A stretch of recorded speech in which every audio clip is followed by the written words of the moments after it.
Hello student, welcome to my channel Saravan lecturer. आज का ये वीडियो क्लास 10 सामाजिक विज्ञान के लिए सबसे ज्यादा इंपॉर्टेंट है। ठीक है, आज की इस वीडियो में हम लोग सोशल साइंस के वो क्वेश्चन देखेंगे जो 100% बोर्ड एग्जाम में आएंगे। ठीक है, ये सामाजिक विज्ञान का सबसे ज्यादा इंपॉर्टेंट वीडियो है। ठीक है, आज के इस वीडियो में मैं आप लोगों को जो आपका क्लास 10 सामाजिक विज्ञान के महत्वपूर्ण बहुविकल्पीय प्रश्न, ठीक है, और लघु उत्तरीय प्रश्न भी हैं और दीर्घ उत्तरीय प्रश्न भी, सारे आज के इस वीडियो में आपका क्लियर हो जाएगा।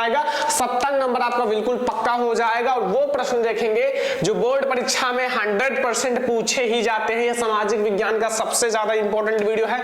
तो आज के इस वीडियो को लाइक जरूर करना, शेयर जरूर करना, अगर चैनल पर नए तो सब्सक्राइब भी कर लेना। ठीक है, तो सबसे पहले हम लोग ऑब्जेक्टिव क्वेश्चन से शुरुआत करते हैं। ऑब्जेक्टिव क्वेश्चन से शुरुआत करते हैं जो आप लोगों का सोशल साइंस का ऑब्जेक्टिव क्वेश्चन है। ठीक है, जो वेरी इंपॉर्टेंट ऑब्जेक्टिव क्वेश्चन है उसी को हम लोग देखने वाले हैं। ठीक है, तो सबसे पहला जो हमारा मोस्ट इंपोर्टेंट ऑब्जेक्टिव क्वेश्चन है, ध्यान से देखना, लिखा हुआ है जर्मनी का एकीकरण का श्रेय इनमें से किसे दिया जाता है। ठीक है, जो जर्मनी में एकीकरण हुआ था, पहला मोस्ट इंपोर्टेंट ऑब्जेक्टिव क्वेश्चन है, लिखा हुआ है जर्मनी का एकीकरण का श्रेय इनमें से किसे दिया जाता है। ठीक है, जो जर्मनी का एकीकरण हुआ था उसका श्रेय इन चारों में से किसे दिया जाता है। ठीक है, ऑप्शन नंबर का है ऑटोवन बिस्मार्क को, खा है विलियम प्रथम, गा है हिटलर एंड गा है मैथ्सनी। तो जर्मनी का एकीकरण बहुत ही ज्यादा इंपॉर्टेंट क्वेश्चन है बोर्ड एग्जाम के लिए।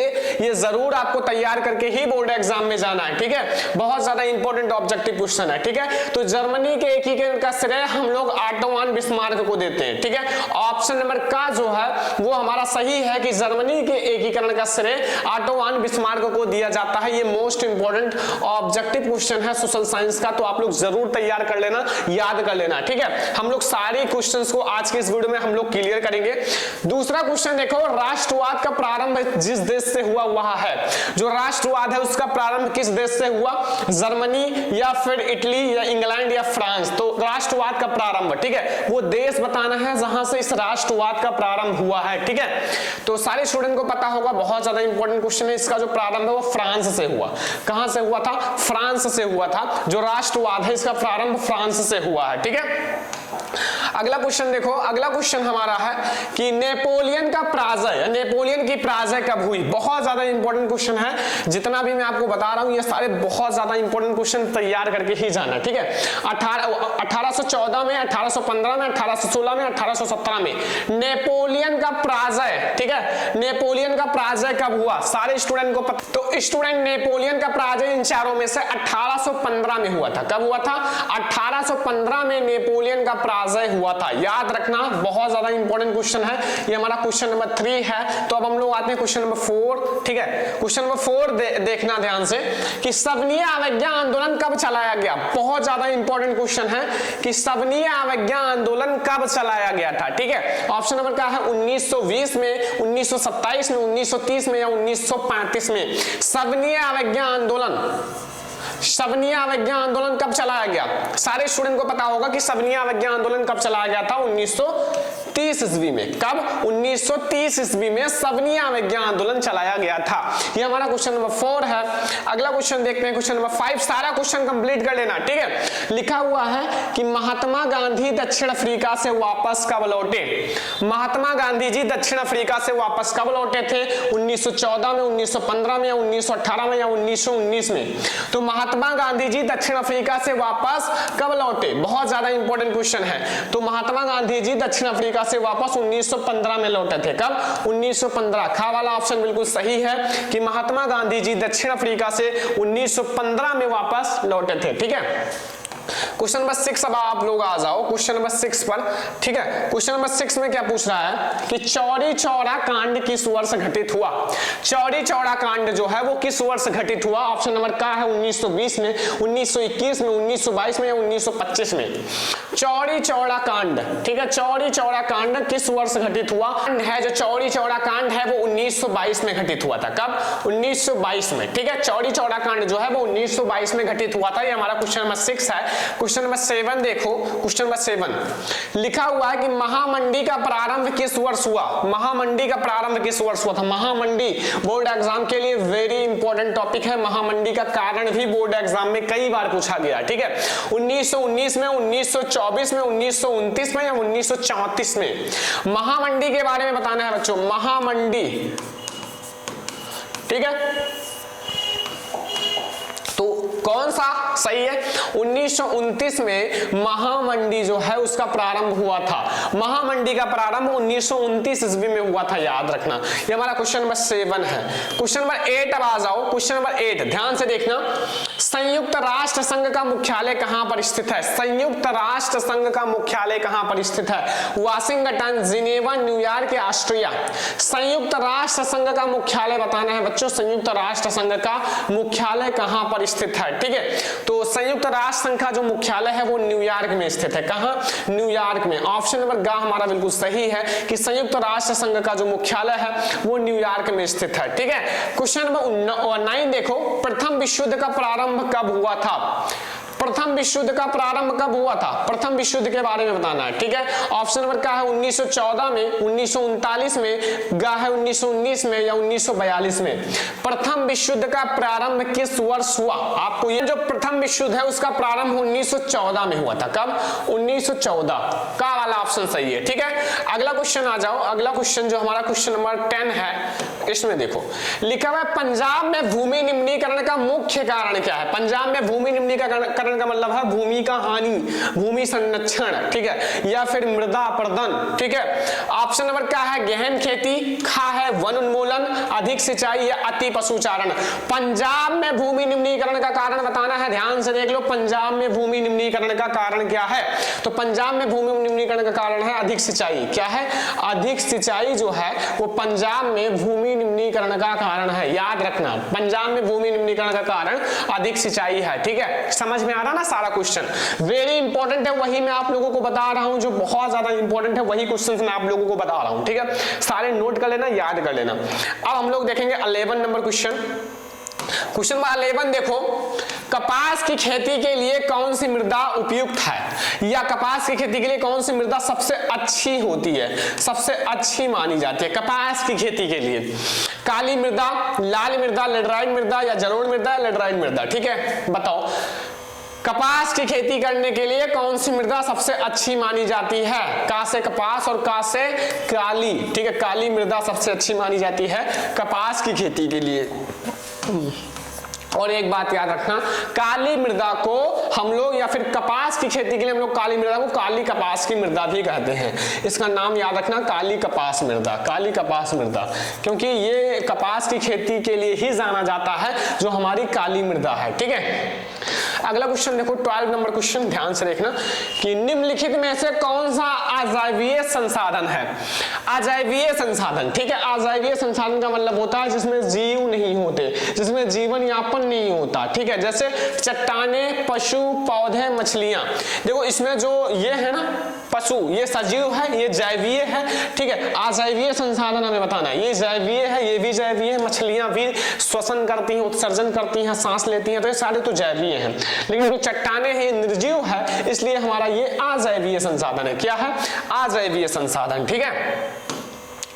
क्वेश्चन नंबर 13 देखो, चिपको आंदोलन संबंधित है। चिपको आंदोलन किससे संबंधित है बच्चों? चिपको आंदोलन, ठीक है। मृदा संरक्षण से, वन संरक्षण से, जल संरक्षण से, वायु संरक्षण से। चिपको आंदोलन ध्यान से देख लो, चिपको आंदोलन किससे संबंधित है बच्चों? चिपको आंदोलन के लिए क्या था कि पहले जो है ना कुछ लोगों ने मतलब पेड़ काटने के लिए आए थे और ज्यादा कुछ, ठीक है, तो इसी से लोग चिपक गए कि मतलब इसको काटने से पहले हमें काटो तब फिर आप पेड़ को काटो। तो ये हमारा वन संरक्षण से संबंधित है, ठीक है। वन संरक्षण से, कि वन संरक्षण जिसमें पेड़ पौधे लगे होते हैं ना, तो वो चिपको आंदोलन संबंधित है, ठीक है। अगला देखो 14 नंबर क्वेश्चन, ध्यान से समझना। सुंदरवन राष्ट्रीय पार्क किस राज्य में स्थित है? सुंदरवन राष्ट्रीय पार्क किस राज्य में स्थित है? असम, उड़ीसा, पश्चिम बंगाल, मध्य प्रदेश। सुंदरवन राष्ट्रीय पार्क बताना है बच्चों। सुंदरवन राष्ट्रीय पार्क किस राज्य में स्थित है? सुंदरवन जो राष्ट्रीय पार्क है वो हमारा पश्चिम बंगाल में स्थित है। कहां? पश्चिम बंगाल में स्थित है, ठीक है। सुंदरवन राष्ट्रीय पार्क हमारा पश्चिम बंगाल में स्थित है, ठीक है। अगला देखो 15 नंबर क्वेश्चन, बहुउद्देशीय नदी घाटी परियोजना किसने आधुनिक भारत का मंदिर कहा? बहुउद्देशीय नदी घाटी परियोजना को किसने आधुनिक भारत का मंदिर कहा?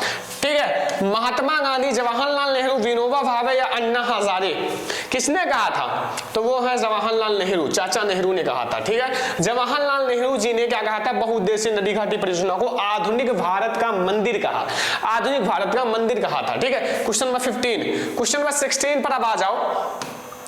16 नंबर क्वेश्चन कि सलाल बांध किस नदी पर बना है? सलाल बांध किस नदी पर बना है बच्चों? बहुत ज्यादा इंपॉर्टेंट क्वेश्चन, मानचित्र में भी आ जाता है। सलाल बांध किस नदी पर बना है? महानदी, चिनाब, सतलुज या कृष्णा?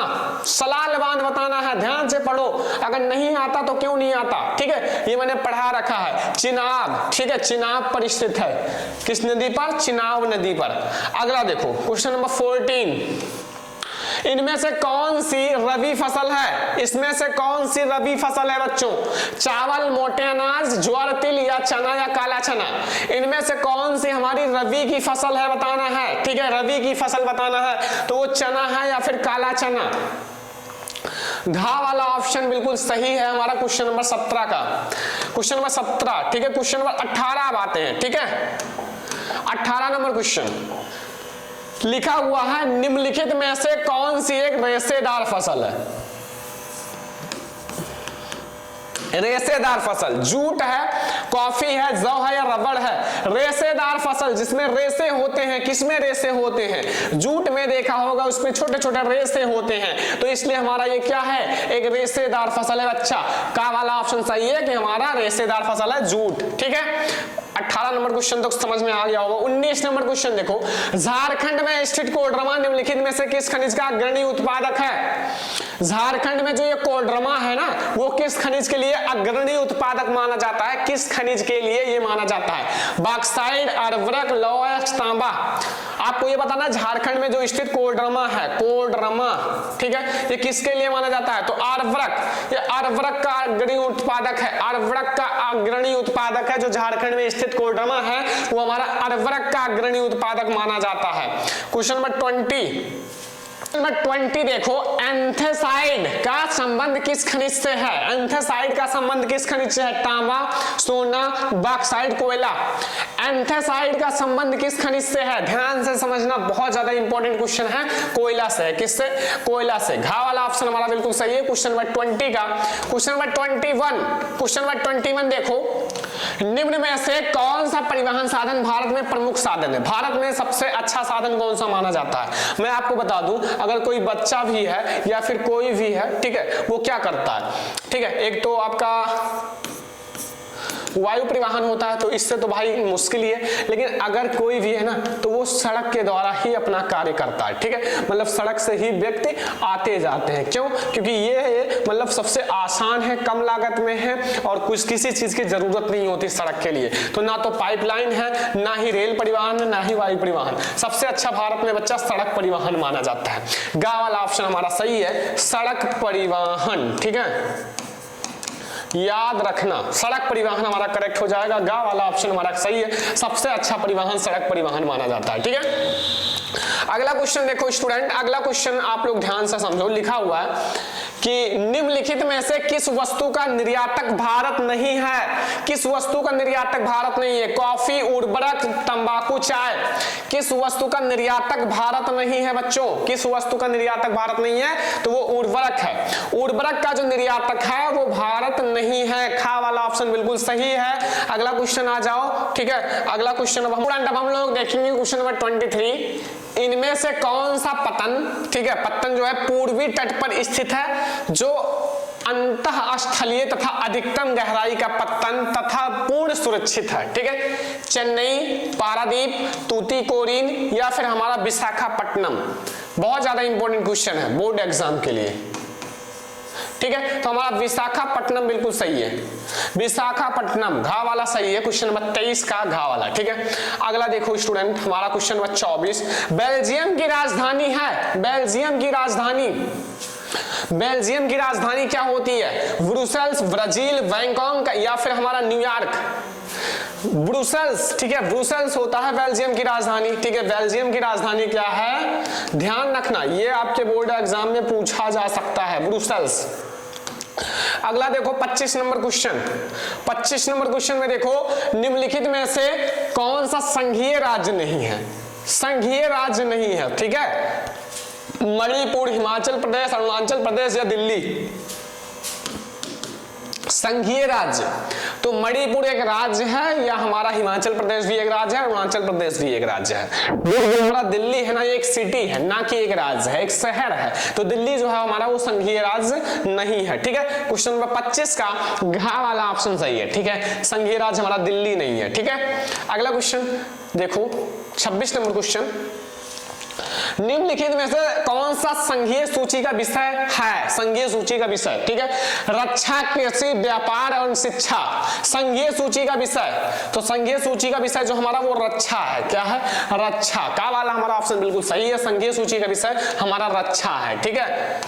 अगला क्वेश्चन देखते हैं 27 नंबर क्वेश्चन। क्वेश्चन नंबर 27, निम्नलिखित में से किस राज्य की प्रत्यक्ष आय सबसे अधिक है, सर्वाधिक प्रत्यक्ष आय किसकी है, हरियाणा, बिहार, राजस्थान, मेघालय, तो सबसे ज्यादा प्रत्यक्ष आय बच्चों हरियाणा की है, किसकी है, हरियाणा, का वाला ऑप्शन हमारा बिल्कुल सही है। अगला क्वेश्चन आ जाओ, क्वेश्चन नंबर 28, लिखा हुआ है कि सार्वजनिक और निजी क्षेत्र के आधार पर विभाजित है, सार्वजनिक और निजी क्षेत्र के आधार पर विभाजित है, रोजगार की शर्तें, आर्थिक गतिविधि के स्वभाव या उद्गमों का स्वामित्व या उद्गम में नियोजित श्रमिकों की संख्या, ठीक है, तो उद्गमों का स्वामित्व हमारा सही है बच्चों, गा वाला ऑप्शन हमारा सही है, याद रखना। क्वेश्चन नंबर 28 का क्वेश्चन नंबर 29 पर अब आ जाओ बच्चों, क्वेश्चन नंबर 29, ठीक है, क्वेश्चन नंबर 29 पर फोकस करो। क्या लिखा हुआ है कि विश्व व्यापार संगठन की स्थापना कब हुई, विश्व व्यापार संगठन की स्थापना 1 जनवरी 1993, 1 जनवरी 1995, 1 जनवरी 1990 या 1 जनवरी 1985, तो विश्व व्यापार संगठन की स्थापना कब हुई, विश्व व्यापार जो अपना स्थापना हुआ था, विश्व व्यापार संगठन की स्थापना 1995 में, 1 जनवरी 1995। देखो एक जैसे सारे लग रहे हैं ना, लेकिन इसमें कंफ्यूज मत होना, इसमें हमारा जो राइट आंसर होगा वो 95 होगा, 1995, ठीक है। आपका 30 नंबर क्वेश्चन है कि भारत में उपभोक्ता संरक्षण अधिनियम कब पारित किया गया, उपभोक्ता संरक्षण अधिनियम कब पारित किया गया, तो उपभोक्ता संरक्षण अधिनियम 1986 में पारित किया गया था, कब, 1986 में पारित किया गया था उपभोक्ता संरक्षण अधिनियम, ठीक है। तो ये 30 मैंने आपको वेरी इंपॉर्टेंट ऑब्जेक्टिव क्वेश्चंस बताए जो बोर्ड एग्जाम के लिए वेरी इंपॉर्टेंट है, ये सारा तैयार करके जाना। बोर्ड एग्जाम में अगर सामाजिक विज्ञान भी 90% लाना है तो ये सारा क्वेश्चन तैयार कर लेना, ठीक है। अब हम लोग आगे बहुत ज्यादा इंपॉर्टेंट क्वेश्चन देखने वाले हैं जो आपके लघु उत्तरीय और दीर्घ उत्तरीय से मिलकर बने हैं, तो लघु और दीर्घ उत्तरीय भी प्रश्न हम लोग बहुत सारा देखेंगे, तो चलो हम लोग देखते हैं आगे। स्टूडेंट अब हम लोग लघु और दीर्घ उत्तरीय प्रश्न देखेंगे, ठीक है। क्वेश्चन नंबर फर्स्ट, भारत में लोगों द्वारा जो रॉलेट एक्ट है, एक कानून चलाया गया था, ठीक है, रॉलेट एक्ट, ठीक है, का किस प्रकार विरोध किया गया, जो रॉलेट एक्ट है उसका किस प्रकार विरोध किया गया, उदाहरण सहित स्पष्ट कीजिए। ये क्वेश्चन बोर्ड एग्जाम में हर साल आता है, वेरी इंपॉर्टेंट है। अगर इतना बड़ा नहीं पूछेगा तो रॉलेट एक्ट को परिभाषित कीजिए, ये पूछ लेगा, ठीक है। रॉलेट एक्ट क्या है 2 नंबर में पूछ लेगा, ये 4 नंबर में आता है, तो इसलिए ध्यान से देखना। सबसे पहले हम लोग समझेंगे रॉलेट एक्ट के बारे में, ठीक है, रॉलेट एक्ट के बारे में। देखो रॉलेट एक्ट जो है 1919 ईस्वी में पारित एक ऐसा कानून था जिसमें भारतीयों पर किसी तरह के मुकदमे को चलाए बिना, ठीक है, जो भारतीय लोग थे उन पर किसी भी तरह का मुकदमे को चलाए बिना शंका के आधार पर, ठीक है, शंका केवल हो जाता था तो गिरफ्तार कर 2 साल के लिए जेल में बंद कर दिया जाता था। यह है रॉलेट एक्ट, ठीक है। कुल मिला के ये समझना कि बिना किसी मुकदमे के बिना भारतीय लोगों को 2 साल तक शंका के आधार पर गिरफ्तार कर लिया जाता था। यह है रॉलेट एक्ट का डिफिनीशन, जो कि रॉलेट एक्ट समझ में आ गया होगा। आगे देखो रॉलेट एक्ट का परिणाम, आखिर परिणाम क्या निकला, ठीक है, बहुत बेकार परिणाम निकला था। अंग्रेजों ने राष्ट्रवादियों पर दमन शुरू करने के साथ मार्शल लॉ कानून लागू कर दिया था, मार्शल लॉ कानून, ठीक है। 13 अप्रैल को जलियांवाला बाग हत्याकांड हुआ। यह मार्शल लॉ के कानून के कारण जलियांवाला बाग हत्याकांड हुआ था, जो कि इतना ज्यादा खतरनाक, इतना ज्यादा लोग मारे गए थे, सैनिक मारे गए थे, निहत्थे किसान मारे गए थे कि ये बहुत बेकार, ठीक है, कांड था। विरोध क्या हुआ, भारत में लोगों द्वारा रॉलेट एक्ट का विरोध निम्न प्रकार से किया गया। भारत में लोगों द्वारा निम्न प्रकार से विरोध किया गया। विरोध कैसे किया गया, देखो पहला ध्यान से समझना, ये अब हम विरोध, विभिन्न शहरों में रैली और जुलूसों का आयोजन किया गया। जो विभिन्न शहर है उसमें रैली और जुलूसों का आयोजन किया गया। और रेलवे वर्कशॉप में काम करने वाले लोग हड़ताल पर चले गए। ठीक है, जो कामगार थे वो हड़ताल पर चले गए। ठीक है, तो ये दोनों आपके मतलब आप लोगों का बहुत ज्यादा इंपॉर्टेंट है। देखो पहले मैंने आपको बताया रॉलेट एक्ट है क्या, रॉलेट एक्ट का डिफिनीशन आप लोगों को समझ में आ गया। फिर रॉलेट एक्ट का आप लोगों को क्या समझ में आ गया, जो परिणाम फिर विरोध। ठीक है, ये आप लोगों के लिए बहुत ज्यादा इंपॉर्टेंट क्वेश्चन है। ठीक है, बहुत ही ज्यादा इंपॉर्टेंट क्वेश्चन है, तो थोड़ा सा लॉन्ग है लेकिन याद कर लेना, मैंने बहुत ही शॉर्ट में बताया, बहुत ही शॉर्ट में बताया है कि अगर आपके बोर्ड एग्जाम में आए तो लिख कर आना। सेकंड नंबर क्वेश्चन देखो, सत्याग्रह, सत्याग्रह के विचार का क्या मतलब है, वेरी इंपॉर्टेंट है। सत्याग्रह के विचार का क्या मतलब है, सत्याग्रह क्लास 10 में पूछा जाता है। ठीक है, तो सत्याग्रह के विचार का मूल आधार है सत्य की शक्ति पर आग्रह, सत्य बोलना, सत्य रहना, सत्य अहिंसा के प्रति चलना। ठीक है, तो सत्य की शक्ति पर आग्रह यानी कि सत्य की खोज करना। गांधी जी इसके प्रबल समर्थक थे, जो गांधी जी थे इसके प्रबल समर्थक थे, और उन्होंने इसकी व्याख्या कुछ इस प्रकार से की है। ठीक है, उन्होंने इसकी व्याख्या कुछ इस प्रकार से की है। उन्होंने कैसी व्याख्या की है, एक एक पॉइंट को समझो। पहला, अगर आपका उद्देश्य सच्चा है, अगर आपका उद्देश्य सच्चा है, यदि आपका संघर्ष अन्याय के खिलाफ है, आप अन्याय के खिलाफ चलते हो, आप न्याय करते हो। ठीक है, अन्याय के खिलाफ है तथा उत्पीड़न से मुकाबला करने के लिए आपको किसी शारीरिक बल की आवश्यकता नहीं है। अगर आप सच्चे हो, आप अन्याय के खिलाफ हो, तो आपको संघर्ष करने की आवश्यकता नहीं है शारीरिक बल से, आपकी जीत होगी। ये पहले होता था। ठीक है, एंड दूसरा है कि प्रतिशोध की भावना या आक्रमणता का सहारा लिए बिना आप सत्याग्रही केवल अहिंसा के सहारे ही अपने संघर्ष में विजय या सफल हो सकता है। मतलब किसी भी हथियार या लड़ाई झगड़ा प्रतिशोध इन सब की कोई भी जरूरत नहीं है। अगर आप सत्य बोलते हो, सत्य अहिंसक हो, तो फिर आप लोग सफल हो जाओगे। ठीक है, ये दो पॉइंट हैं, एक पॉइंट अभी और है सत्याग्रह का, तीसरा, तीन पॉइंट मैं आपको बताऊंगा बस। इसके लिए दमनकारी शत्रु की चेतना को झिकझोरना चाहिए, उत्पीड़क शत्रु को ही नहीं बल्कि सभी लोगों के हिंसा के लिए जरिए सत्य को स्वीकार करने के लिए विवश करना, बजाय आप सच्चाई को देखने और उससे सहज भाव से स्वीकार करने की प्रेरित किया जाना चाहिए। ठीक है, सभी लोगों को प्रेरित किया जाना चाहिए, सभी लोग सत्य बोले, सत्य अहिंसा के प्रति प्रबल हो। ठीक है, ये कह रहे हैं गांधी जी। ठीक है, तो ये दो पॉइंट है स्टूडेंट। अब हम लोग देखेंगे क्वेश्चन नंबर 3। क्वेश्चन नंबर 3, ठीक है, क्वेश्चन नंबर 3 में क्या पूछ रहा है कि जैव और अजैव संसाधन क्या होते हैं, कुछ उदाहरण के द्वारा समझाइए। ठीक है, सबसे पहले हम लोग देखेंगे जैव संसाधन। तो वे संसाधन जिनकी प्राप्ति जीव मंडल का मतलब होता है जिसमें जीवन व्याप्त होता है, जीव होते हैं। ठीक है, जीव मंडल से होती है, जिसमें जीवन व्याप्त होता है, जैव संसाधन कहलाते हैं। ठीक है, जैसे मनुष्य है, वनस्पति जगत है, प्राणी जगत है, पशुधन है, मत्स्य जीवन है, ये सब है। ठीक है, तो ये हमारा जैव संसाधन होगा, जो जीवित रहते हैं। ठीक है, मनुष्य है, वनस्पति जगत है, प्राणी जगत, पशुधन, ये सब जीवित होते हैं। ठीक है, ये जैव संसाधन। और अजैव संसाधन तो बहुत ज्यादा जी है, वो संसाधन जो निर्जीव वस्तुओं से बने होते हैं, जो निर्जीव वस्तुओं से बने होते हैं वो अजैव संसाधन कहलाते हैं। जैसे हमारा चट्टानें और धातुएं जो है वो अजैव संसाधन है, ये निर्जीव होते हैं। ये हमारा क्वेश्चन नंबर 3 है। ठीक है, क्वेश्चन नंबर 4 देखो, इसमें क्या पूछ रहा है कि सड़क परिवहन के 3 प्रमुख गुण बताइए। सड़क परिवहन के 3 प्रमुख गुण बताना है। तो सड़क भारत के विश्व सर्वाधिक सड़क जाल वाले देश में से एक है। जो भारत है वो विश्व का सर्वाधिक सड़क जाल में से एक है। सड़क जो है परिवहन 3 गुण निम्नलिखित है। पहला, सड़क परिवहन अन्य परिवहन साधनों के उपयोग के लिए कड़ी के रूप में कार्य करता है, एक कड़ी के रूप में कार्य करता है। जैसे सड़कें रेलवे स्टेशन, वायु परिवहन, समुद्री पत्तन को जोड़ती हैं। जो सड़क होती है, चाहे रेल परिवहन हो, वायु परिवहन हो या समुद्री पत्तन हो, सारे को एक साथ जोड़ती हैं, उसी के द्वारा जाना पड़ता है। ठीक है, एंड अगला हमारा लाभ है, 3 लाभ आपको बताना है। दूसरा समझो, दूसरा, सड़कों की निर्माण लागत कम है, इसमें पैसे कम लगाने पड़ते हैं इनका निर्माण करने के लिए, तथा यह ऊबड़ खाबड़ भूभागों पर भी बनाई जा सकती है, तथा ये ऊबड़ खाबड़ यानी कि ऊंच नीच भूभागों पर भी बनाई जा सकती है। यह घर घर सेवाएं उपलब्ध करवाता है, तथा सामान चढ़ाने व उतारने के लिए एक लागत कम लगता है। सामान उतारना है, चढ़ाना है, तो इसके लिए बहुत कम लागत लगेगा। तो ये 3 लाभ है सड़क परिवहन के। बच्चा इसमें जितने भी क्वेश्चन बता रहा हूं देख लेना, बोर्ड एग्जाम में यही क्वेश्चन आएगा, तैयार कर लेना, मेहनत कर लेना, नोट कर लेना, फिर बाद बाद में जब बोर्ड एग्जाम आएगा तो यही क्वेश्चन आप लिख कर आना आपके बोर्ड एग्जाम में, ठीक है। अगला क्वेश्चन देखो, लिखा हुआ है संघवाद क्या है, इनकी प्रमुख विशेषताएं लिखिए। संघवाद, तो सबसे पहले हम लोग हेडिंग देखेंगे संघवाद के बारे में। तो संघवाद सरकार का एक प्रारूप है जिसमें सर्वोच्च सत्ता केंद्रीय प्राधिकारी और उसकी विभिन्न अनुशासनिक इकाइयों के बीच बांटा जाता है। देखो विशेषताएं समझो कुछ।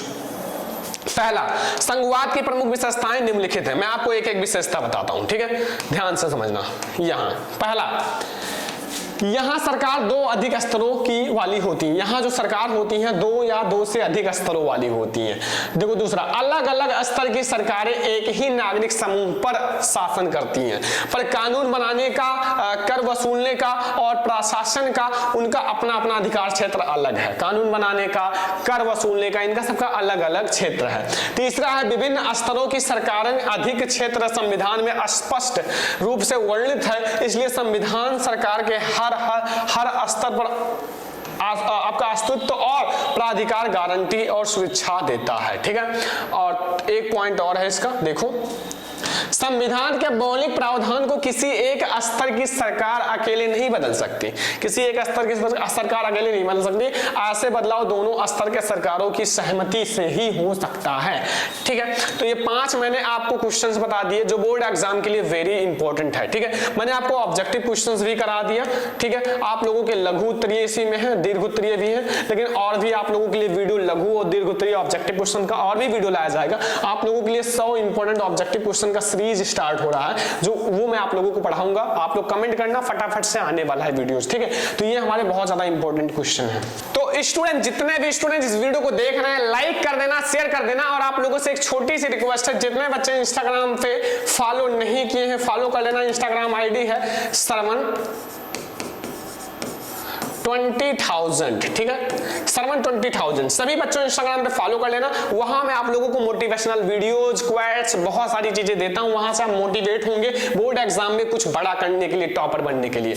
तो आज का ये वीडियो पसंद आया, सारे बच्चे लाइक करना, शेयर करना। अगर चैनल बना तो सब्सक्राइब भी कर लेना। इसमें ऑब्जेक्टिव भी है, लॉन्ग भी है, शॉर्ट भी है, ठीक है। तो आज का ये वीडियो बहुत ज्यादा पसंद भी आया होगा। पसंद आया हो लाइक करो फटाफट से, शेयर करो सारे बच्चे, चैनल पर नया सब्सक्राइब कर लेना, ठीक है। तो अब हम लोग मिलेंगे नेक्स्ट इंपॉर्टेंट वीडियो में किसी और सब्जेक्ट के साथ। तब तक के लिए धन्यवाद।